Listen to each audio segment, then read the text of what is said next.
Who is the triune God?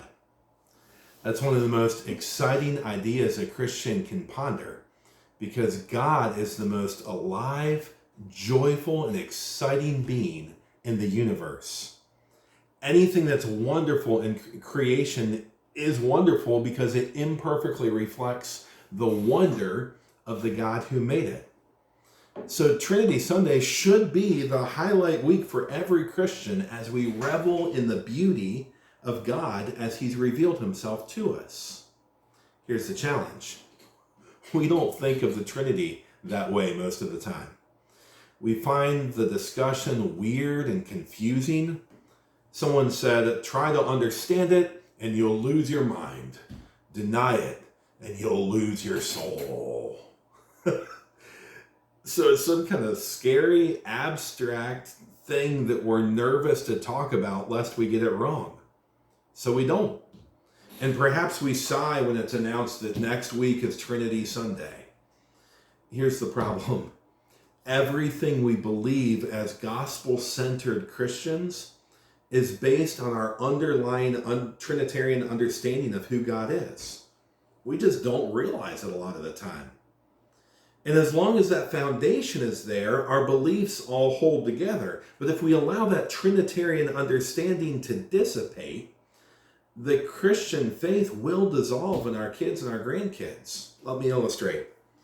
What are our favorite things to think about in relation to who God is or to sing about? Perhaps his goodness or his mercy.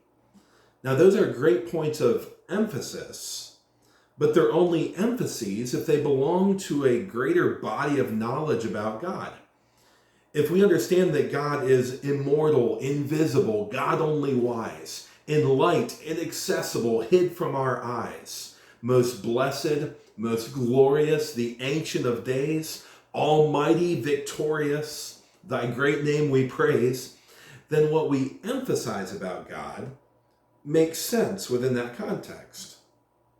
When it comes to the work of Jesus, what do we think about? What do we sing about? We sing about his death and resurrection. We preach about his death and resurrection. And those are great emphases if they're emphasized from a body of other truths. But if we don't recognize that Jesus is the eternal Son of God, made man through the incarnation, victorious in life, faithful through suffering, killed, risen, ascended, exalted, and returning to establish his kingdom on earth, then death and resurrection are really kind of flimsy on their own.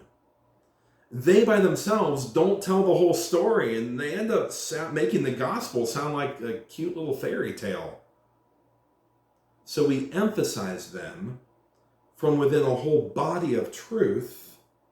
And that's what makes our message emphatic, where we emphasize the right things instead of reductionistic, where we've reduced our understanding of the Christian faith, this great mansion of truth, to these 2 or 3 2x4s that have a hard time standing up on their own.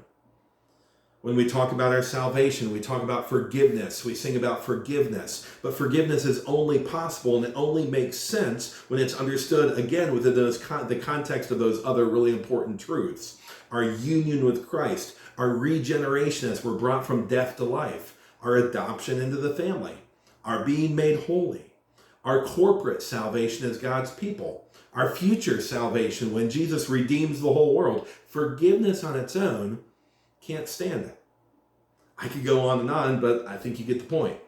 We have to ensure through what I preach and through what we sing that we maintain the whole structure, and through what scriptures we read on Sundays.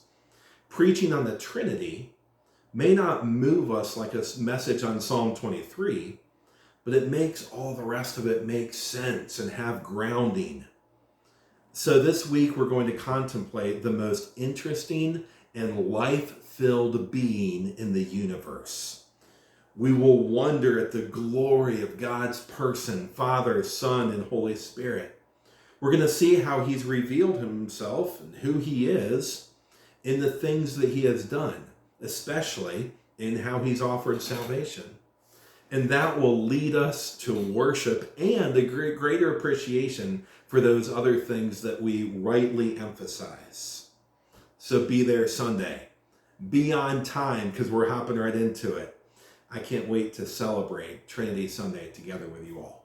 God bless you.